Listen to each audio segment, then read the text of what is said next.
لو انت معاك 3500 جنيه بالظبط ومش هتعرف تزود عنهم تماما، وعايز بقى تشتري لك موبايل كده تستخدمه استخدام خفيف، استخدام السوشيال ميديا خفيف كده على فيسبوك ماسنجر انستجرام واتساب وكده، تعمل بيه مكالمات تتفرج على فيديوهات وكده، وعايز اقول لك ان الموبايل ده موجه جدا ليه. الموبايل ده كده يعتبر هو ارخص موبايل جديد انت ممكن تشتريه في مصر، وغير قابل تماما لفكره ان انت تلعب عليه، هيسخن منك بقى ومش هيديك احسن اداء خالص صراحه. الموبايل ده كده هو الريدمي A2 بلس، ولا عايز اقول لك ان هو بيتباع هنا في مصر عادي، واقول لك سعره في اخر الفيديو. المهم كده بس خلينا ما نضيعش وقت كتير، واعمل لايك سبسكرايب كده، وخلينا نبدا في الفيديو على طول.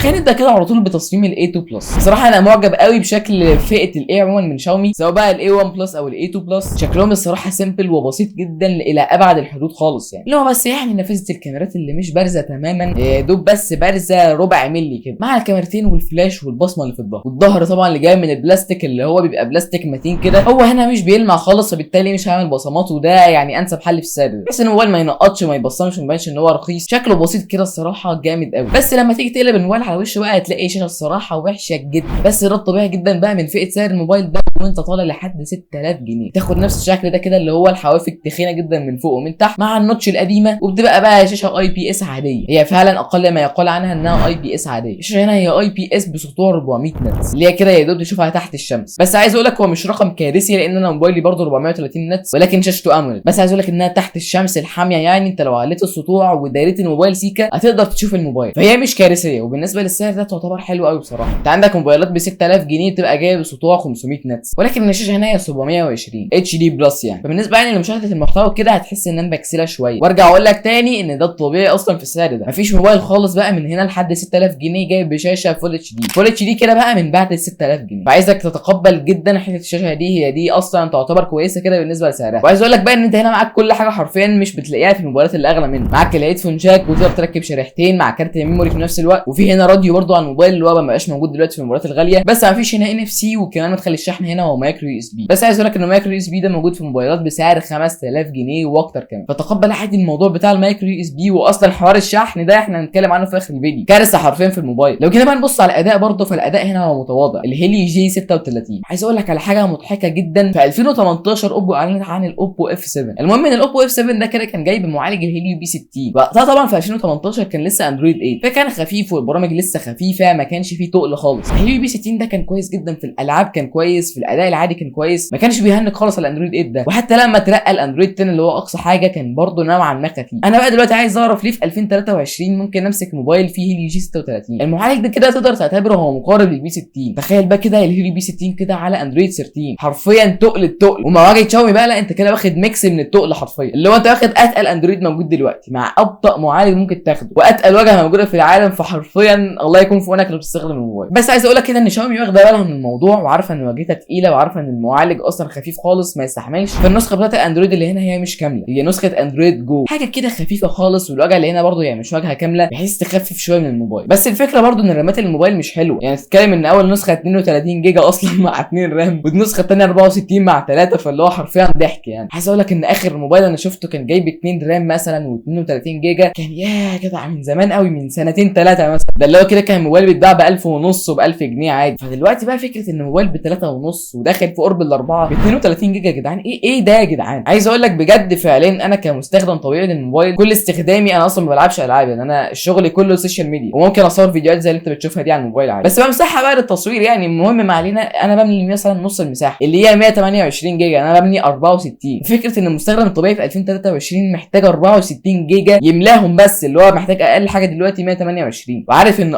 في ناس تانية اهدى مني شويه محتاجه مثلا 64 بس، ففكره 32 بقى يعني دي كارثيه فعلا. بس عايز اطمنك اصلا المعالج هنا مش هيخليك تنزل حاجه، يعني اللي هو هتيجي تنزل حاجه تلاقي بس موبايل هيهنج، هو مش قابل للعب ولا لاي حاجه، هو اخره تفتح فيس لايت، ماسنجر لايت، انستا لايت، اللي هي كل حاجه لايت، مش هيستحمل اي حاجه تماما، هو اصلا مش موجه للعب. عايز بقى تلعب وكده زود شويه وهات ب 5000 جنيه كده الريلمي نارزو 50A او الريدمي 12 سي، بقى هيلي جي 85 هيلعب اتش دي وهاي و128 جيجا و4 رام، هيبقى فيه قابليه للعب شويه. انما ما بتقوليش بقى انا هلعب ببجي على 32 جيجا و2 رام، معلش انت كده بتهزر. فاوفر اول كده الاداء هنا هو ماشي بالزق، ويعني حرفيا انت انت الله يكون في عونك مع الموبايل بجد. هو موجه للناس الكبيره جدا في السن اللي هي بقى ايه بتستخدم الموبايل اليوتيوب والمكالمات بس، ويوم ما يفتح الفيس يعني يبقى يومين في الاسبوع ولا حاجه. فالموبايل شاشته كبيره هتبقى مناسبه يعني للناس الكبيره في السن، والشبكات بتاعته هتبقى حلوه جدا الصراحه. اللي هو بس يا دوب كده يقوم حاطط الموبايل على ودنه ويقول الو ويقفل ويعين الموبايل كده شكرا. هو فعلا الموبايل على قده تماما، وده ارخص موبايل في مصر، فيعني متوقع ايه من ارخص موبايل في مصر في الاوضاع دي. طبعا مش محتاج اقول لك البصمه هنا في الظهر بصمه حلوه جدا الصراحه، لا فعلا عمليه، انت تحط صبعك بتشتغل. والفيس انلوك هنا الصراحه هو حلو برضه. خلينا بقى نشوف كده الكاميرات،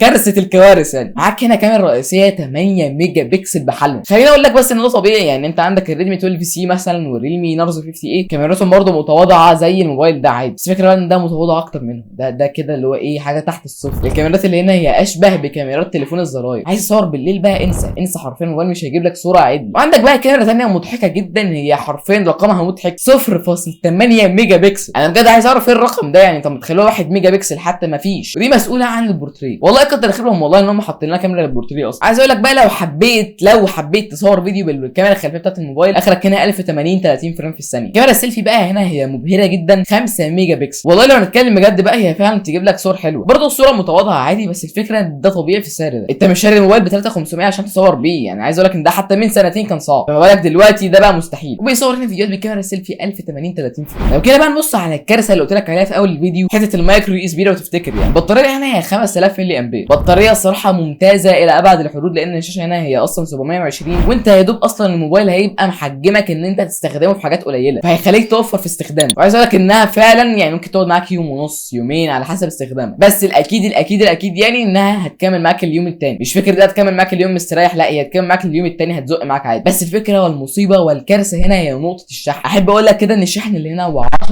10 واط مايكرو اس بي في 2023، اللي هو حاجه كده مش متراكبه في بعض. وارجع افكرك تاني ان في موبايلات والله ب 4000 وب 5000 جنيه عادي جدا 10 واط. ده اللي خلاني اصلا اتكلم عن الاي 2 بلس، لان الاي 2 بلس فيه حاجات موجوده في موبايلات اغلى منه. بس الفكره بقى ان شحن 10 واط ده عايز اقول لك انه بيشحنك الموبايل في ساعتين ونص. فاللي هو انا زي ما لسه قايل لك من شويه البطاريه بتزق معاك اليوم الثاني، لا انا انصحك فعلا تشحن الموبايل وانت نايم. هو في ضرر على البطاريه من الحوار ده يعني، ولكن انت ما قدامكش غير كده. انت لو جيت بقى فكرت ان انت تصحى من النوم بقى البطاريه 30% دلوقتي مثلا، عشان اكملها ل 100% محتاج ساعتين على الاقل، فانت بقى صاحي ومستعجل وعايز تاخد البطاريه تكمل معاك اليوم، فلازم تشحنه وانت نايم، مفيش قدامك غير كده، او انك بقى تحطه في الشاحن قبل ما تنام وتفكه وانت داخل تنام كده. سعر الموبايل ده كام بقى؟ سعر الموبايل ده كده هو 3500 جنيه، بس دي النسخه ال 32 جيجا مع 2 رام. في نسخه اكبر شويه ودي اللي ارجحها لك لو تعرف تزود 64 جيجا مع 3 رام، دي ارجحها لك. هو بيشد الصراحه يعني، لان فرق السعر ما هوش كبير، فرق السعر ما بينهم حوالي 350 جنيه 400 جنيه بالكتير، ب 3700 جنيه موبايل جديد ومن شركه معروفه زي شاومي. في بقى شركات ثانيه تلاقي موبايل اسمه سمارت تي 7 مثلا، مش فاكر كان اسمه ايه، شركه انا وانت وكل الناس اول مره نسمع عنها، حاطه لك معالج مش معروف اسمه، فاللي هو يعني موبايل مش مضمون. انما الفكره ان هو موبايل من شاومي، فانت يعني على الاقل عارف اسم الشركه، عارف اسم المعالج، فرجحوا لك قوي يعني لو انت عايز تشتري موبايل باقل من 4000 جنيه ويكون جديد. لو مستعمل بقى فعندك حاجات كتير جدا الصراحه، حاول بقى تدور في حوار المستعمل ده. بس لو جديد طبعا الاي 2 بلس، لان هو مفيش غيره اصلا في السعر ده يعني مبدئيا. وبس كده كانت كل حاجه تخص بقى الريدمي اي 2 بلس، احدث موبايل من شاومي في السعر اللي هو تحت ال 4000 جنيه. عندك بقى طبعا الاي 1 بلس، بس يعني الاي 2 بلس والاي 1 بلس فرق ما بينهم في السعر حوالي 200 جنيه تقريبا، فات الاي 2 بلس هيكون احسن يعني. وبس كده،